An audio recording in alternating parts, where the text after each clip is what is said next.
इस संसार में सभी लोगों को, चाहे वो आप हो या फिर मैं, सभी को बचपन से वही शिक्षा व संस्कार दिए जाते हैं। फिर चाहे आप अमीर घर में पैदा हुए हो या फिर गरीब घर में पैदा हुए हो, हम बचपन से वही कार्य करते हैं जैसा हमने देखा होगा या फिर सुना होगा। जैसा व्यवहार हम सीखते हैं वैसा ही व्यवहार फिर हम करते भी हैं। एक छोटा सा बच्चा जब जन्म लेता है तो वो किसी भी तरह का व्यवहार नहीं करता।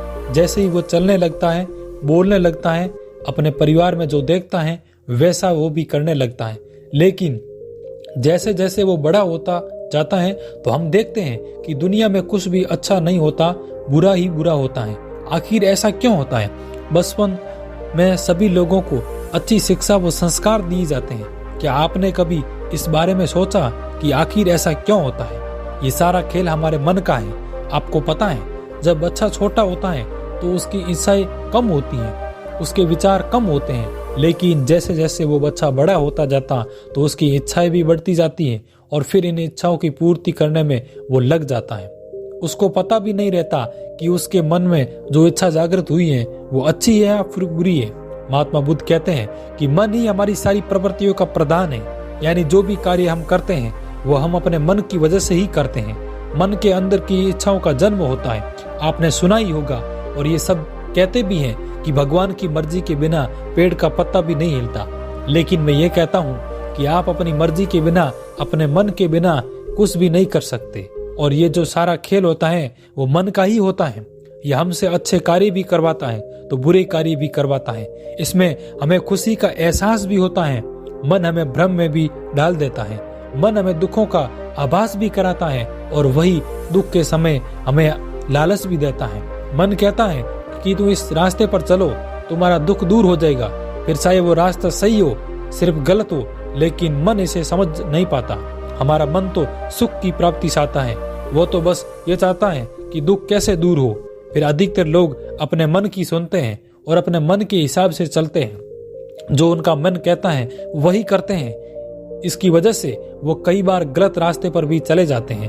अब आप ये सोच रहे होंगे कि आखिर ये मन हमारे साथ ऐसा क्यों करता है, क्योंकि इस तरह का खेल हमारे साथ मन खेलता है। आइए इसे समझते हैं हम एक छोटी सी कहानी से। आप सब लोग इस कहानी को अंत तक जरूर सुनना, तभी आपको इस मन के खेल के बारे में समझ आएगा।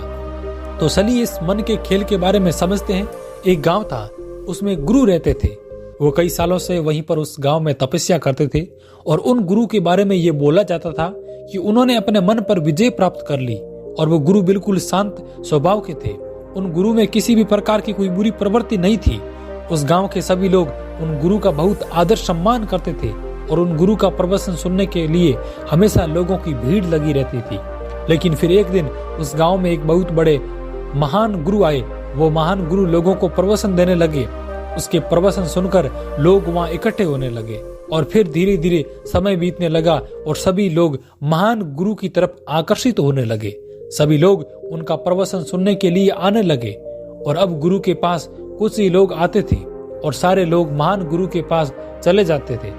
वह लोग जो गुरु के पास आते थे वो गुरु से कहते थे कि हे गुरुदेव, हम तो आपके भक्त हैं और वह महान गुरु महाढोंगी है। वो ढोंगी तो महा झूठा है। वो ढोंगी तो लोगों को बहला फुसला रहा है। और धीरे धीरे सभी लोग उनकी बातों में आ रहे हैं, उनकी तरफ खींचे चले जा रहे हैं। पता नहीं इस ढोंगी महान गुरु ने उन पर कौन सा जादू कर दिया जो लोग उनके पास जाकर ही रुकते हैं। और तो और गुरुदेव वो आपकी निंदा भी करता है और कहता है कि आपने अपने मन पर कोई विजय प्राप्त नहीं की है, आप झूठ बोलते हैं। अपने भक्तों के मुंह से ये बातें सुनकर गुरु मुस्कुराए और बोले कि अगर ऐसा है तो तुम भी यहाँ से जा सकते हो और वहां पर जा सकते हो। गुरु की ये बात सुनकर वो लोग वहां से चले गए। लेकिन फिर रात भर गुरु को नींद नहीं आई। रात भर बेचैन रहे, करवटे बदलते रहे। वो सोचने लगे कि क्यों ना मैं जाकर देखूं कि महान गुरु है कौन। अगले दिन गुरु उनके आश्रम में गए। वहां पर उन्होंने देखा कि महान गुरु के पास बहुत भीड़ लगी हुई थी। सभी लोग महान गुरु की जय जयकार कर रहे थे। ये सब बात गुरु को अच्छी नहीं लगी और फिर वो लोगों के बीच में जा पहुंचे और वहां जाकर लोगों से कहा कि मैंने तुम्हें इतने दिनों से ज्ञान दिया और तुम लोगों ने उन्नति भी की, और फिर ये झूठा महागुरु जो पता नहीं कहां से आया है, तुम लोग इसके पीछे चल दिए, इस पर विश्वास करने लग गए। तुम सभी लोग एक दिन जरूर पछताओगे। मैं इन महान गुरु को चुनौती देता हूँ कि ये मेरे साथ शास्त्रार्थ करें और मुझे हराएं। अगर वो जीत गए तो मैं ये गांव हमेशा के लिए छोड़कर चला जाऊंगा। ये सुनकर महान गुरु ने गुरु की चुनौती स्वीकार कर ली। फिर दोनों में महागुरु में शास्त्रार्थ हुआ। फिर धीरे धीरे गुरु हारने लगे। जब गुरु को ये एहसास हो गया था कि मैं हार जाऊंगा, मैं हारने वाला हूँ, तो वो बीच में ही उठकर चले गए और जाकर पूरी रात ये सोचते रहे कि वो ऐसा क्या करें जिससे ये महान गुरु इस गांव से चला जाए। फिर इस गांव से इसको कैसे भगाया जाए। और फिर उनको भगाने के लिए गुरु ने कई प्रकार के षड्यंत्र रचे, लेकिन कोई भी षड्यंत्र काम नहीं आया। अतः जब सब कुछ करके देख लिया तो एक रात उन्होंने महागुरु की हत्या करने का प्लान बनाया और अपने हाथ में हथियार लेकर महान गुरु को मारने के लिए निकल गए। और फिर वो गुरु के आश्रम में पहुंचे। वहां पहुंचकर जैसे ही गुरु महागुरु पर प्रहार करने वाले थे कि तभी महागुरु की आंखें खुल गई। और फिर महागुरु ने गुरु को रोकते हुए कहा, अभी भी तुम्हारे कुछ समझ में नहीं आया, अभी भी तुम भ्रम में जी रहे हो। अगर तुम अपने मन पर विजय प्राप्त कर ली तो फिर ये हथियार तुमने किस लिए उठाया? ये क्रोध जो तुम्हारे अंदर आया है, ये तुमने किसने दिया? कौन है इस क्रोध को पीछे? फिर गुरु ने कहा कि ये क्रोध आपकी वजह से है। ये जो भी हो रहा है ना, सब आपकी वजह से हो रहा है। अगर आप यहाँ नहीं आते, यहाँ नहीं होते तो ये सब नहीं होता। महागुरु समझ गए थे कि मन पूरी तरह से गुरु पर हावी हो गया। उनकी आंखें बंद हो चुकी हैं, गुरु की समझ खत्म हो चुकी है। तब महागुरु ने गुरु से कहा कि क्या तुम बुरे इंसान को? गुरु ने कहा कि नहीं। फिर महान गुरु ने गुरु से कहा कि क्या तुम अत्याचारी हो? गुरु ने कहा कि नहीं। तो महागुरु ने कहा कि फिर अवश्य तुम लालची होंगे? गुरु ने कहा कि नहीं महागुरु, मैं ऐसा नहीं हूँ। महागुरु ने फिर कहा, तो तुम्हारे हाथ में जो ये हथियार है वो कहाँ से आया? क्या करना चाहते हो तुम? फिर गुरु ने अपने हाथों की तरफ देखा और हथियार को फेंक दिया और महान गुरु के सामने झुक गए और महागुरु से बोले कि गुरुदेव, मुझे माफ कर दीजिए, आपने तो मेरी आंखें खोल दी। फिर गुरु महागुरु से बोले, हे गुरुदेव, पर मेरे साथ ये सब कैसे हो गया? मैंने तो अपने मन पर काबू कर लिया था, मैंने तो अपने मन पर विजय प्राप्त कर ली थी, अपने मन पर काबू पा लिया था। महागुरु ने कहा कि हमारा मन कहीं नहीं जाता, ये तो हमारे साथ ही चलता रहता है। और जब तुम हारते हो तो ये मन तुम्हें जीत के सपने दिखाता है, और जब तुम जीतते हो तो ये मैं तुम्हें हार के डर से डरता है। ये तुम्हें सफलता के लिए प्रेरित भी करता है और तुम्हें असफलता के डर से डराता भी है और तुमसे गलत कार्य भी करवाता है। और जब तुम मन को काबू करना चाहते हो तो ये मन तुम्हें भ्रम में रखता है कि तुमने मन को काबू में कर लिया, पर समय आने पर ये मन तुम्हें ही काबू कर लेता है। गुरु ने कहा, पर महागुरु, ये मन हमारे साथ ऐसा खेल क्यों खेलता? ये मन हमें अपने आप ही क्यों नहीं जीने देता?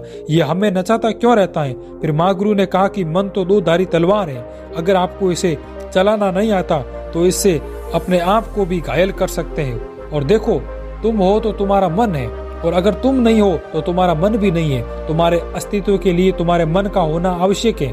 बिना मन के तो तुम कुछ भी नहीं कर सकते, तुम कुछ भी नहीं जान पाओगे, अज्ञानी ही रह जाओगे। पर मन के साथ भी तुम कुछ नहीं कर पाओगे, अज्ञानी ही रह जाओगे। लेकिन मन के द्वारा तुम बहुत कुछ जान सकते हो, ज्ञान प्राप्त कर सकते हो।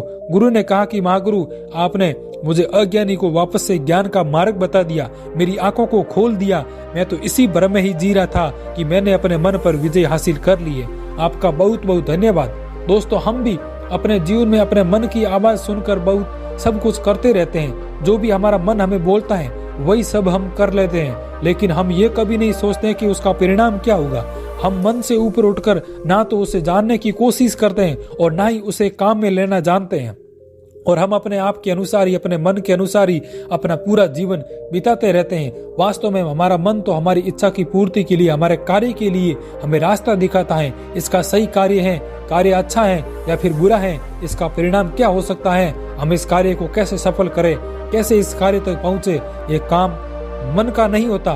मन तो अच्छा या बुरा दोनों ही रास्ता दिखाता है, लेकिन हम अपनी बुद्धि और समझ का प्रयोग करके अच्छे और बुरे निर्णय ले सकते हैं। जैसे जब एक प्रेमी अपनी प्रेमिका से बिछड़ता है तो उसकी बुद्धि और समझ खत्म हो जाती है, और फिर जैसा उसका मन उसे करने को बोलता है वो वैसा ही करता है, क्योंकि उसके अंदर डर उत्पन्न हो जाता है, और फिर वो डर उसकी बुद्धि और समझ को खा जाता है, और फिर उसी वक्त उसका मन उस पर हावी हो जाता है। फिर हम अच्छे रास्ते को छोड़कर बुरे रास्ते पर चले देते हैं। मन एक खुली शक्ति है, ये बहुत पावरफुल है, जिसे अगर एक बार खुला छोड़ दे तो ये हमें बर्बादी की ओर ले जाता है, क्योंकि वहाँ आराम है। लालच है, वासना है, लेकिन अगर मन पर काबू कर लिया जाए तो ये आपको एक असीम ऊंचाइयों तक ले जाएगा, आपको एक सफल व्यक्ति बनाएगा। इसीलिए आप अपने मन को जितना हो सके उतना काबू में रखो और यह आप अपनी बुद्धि के द्वारा और अपनी समझ के द्वारा आसानी से कर सकते हो। और अगर आपने ऐसा कर लिया तो आप अपने जीवन में बहुत ही जल्द अच्छे परिणाम देखोगे। तो दोस्तों, ये थी कहानी और ये थे, आपको कुछ कहानी अच्छी लगी है, वीडियो अच्छा लगा है तो लाइक कर दीजिए और चैनल पर फर्स्ट बार है तो चैनल को सब्सक्राइब अवश्य कर दीजिए। और यदि आपको कहानी अच्छी लगी है, हमारे द्वारा बताए गए 2 शब्द अच्छे लगे हैं, हमें कमेंट बॉक्स के माध्यम से 2 लाइनें लिखकर जरूर बताएं, ताकि हमें भी लगे कि हमारे द्वारा बताए गए 2 शब्द आपके जीवन में भी परिवर्तन ला सकते हैं। तो चलिए दोस्तों, मिलते हैं नेक्स्ट कहानी में, तब तक बने रहिए। जय भारत, जय हिंद।